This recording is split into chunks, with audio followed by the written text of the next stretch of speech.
오늘의 말씀 열왕기상 3장 1절에서 15절까지 말씀입니다. 솔로몬은 이집트 왕 바로와 혼인관계를 맺고 바로의 딸을 아내로 맞았다. 그리고 그는 자신의 집과 주님의 성전과 예루살렘 성벽의 건물을 모두 끝날 때까지 그 아내를 다윗성에 있게 하였다. 주님께서 예배드릴 성전이 그때까지도 건축되지 않았으므로 백성은 그때까지 여러 곳에 있는 산당에서 제사를 드렸다. 솔로몬은 주님을 사랑하였으므로 자기 아버지 다윗의 법도를 따랐으나 그도 여러 산당에서 제사를 드리며 분향하였다. 기브온에 제일 유명한 산당이 있었으므로 왕은 늘 그곳에 가서 제사를 드렸다. 솔로몬이 그때까지 그 제단에 바친 번제물은 1000마리가 넘을 것이다. 한 번은 왕이 그리로 제사를 드리러 갔는데 그날 밤에 기브온에서 주님께서 꿈에 솔로몬에게 나타나셨다.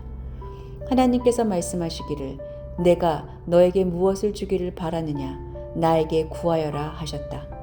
솔로몬이 대답하였다. 주님께서는 주님의 종이요 나의 아버지인 다윗이 진실과 공의와 정직한 마음으로 주님을 모시고 살았다고 해서 큰 은혜를 베풀어 주시고 또 그 큰 은혜로 그를 지켜주셔서 오늘과 같이 이렇게 그 보좌에 앉을 아들까지 주셨습니다. 그러나 주 나의 하나님, 주님께서는 내가 아직 어린 나이인데도 나의 아버지 다윗의 뒤를 이어서 주님의 종인 나를 왕이 되게 하셨습니다. 나는 아직 나가고 들어오고 하는 처신을 제대로 할 줄 모릅니다. 주님의 종은 주님께서 선택하신 백성, 곧 그 수를 셀 수도 없고 계산을 할 수도 없을 만큼 큰 백성 가운데 하나일 뿐입니다.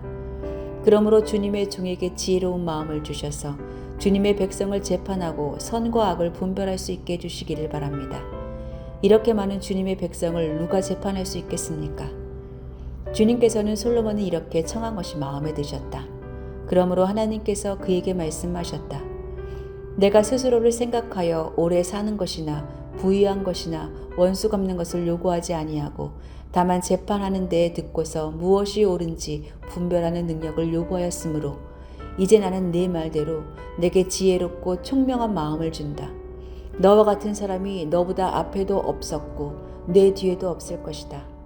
나는 또한 내가 달라고 하지 아니한 부귀와 영화도 모두 너에게 주겠다.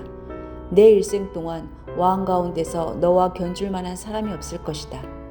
그리고 내 아버지 다윗이 한 것과 같이 내가 나의 길을 걸으며 내 법도와 명령을 지키면 내가 오래 살도록 해주겠다. 솔로몬이 깨어나서 보니 꿈이었다. 그는 곧바로 예루살렘으로 가서 주님의 언약궤 앞에 서서 번제와 화목제를 드리고 모든 신하에게 잔치도 베풀어 주었다.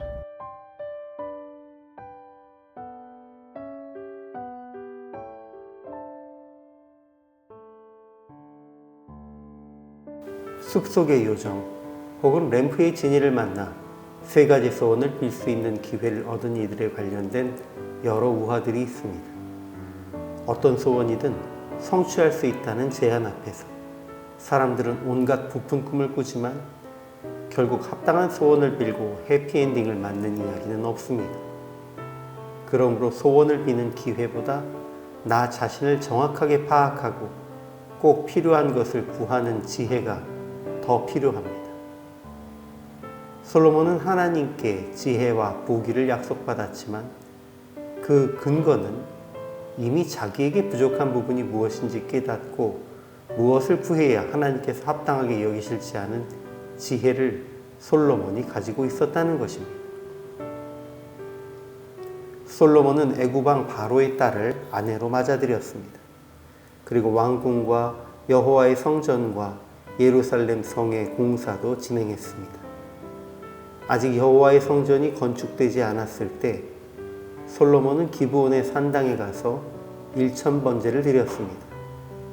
그 밤에 하나님이 솔로몬의 꿈속에 나타나 내가 내게 무엇을 줄꼬? 라고 물으셨을 때 솔로몬은 백성을 재판할 수 있도록 듣는 마음을 주셔서 선악을 분별하게 하시길 구했습니다.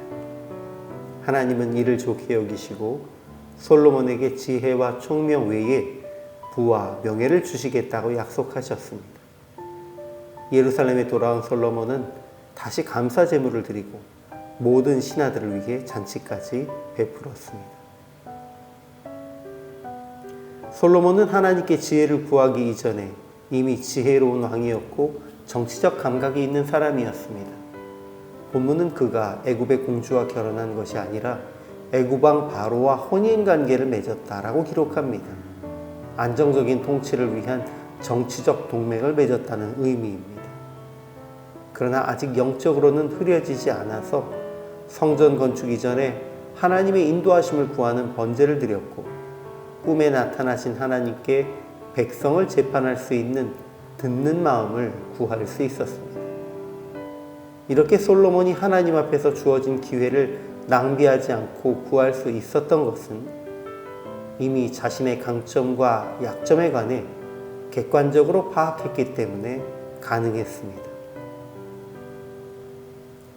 스스로 지혜롭다고 생각하는 이들은 타인의 말을 들으려 하지 않습니다.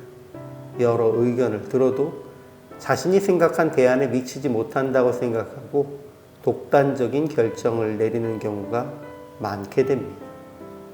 그러나 솔로몬은 자신에게 듣는 마음이 필요하다는 것을 알고 구함으로 하나님 앞에 왕의 자리에 그리고 복을 받기에 합당함을 보였습니다.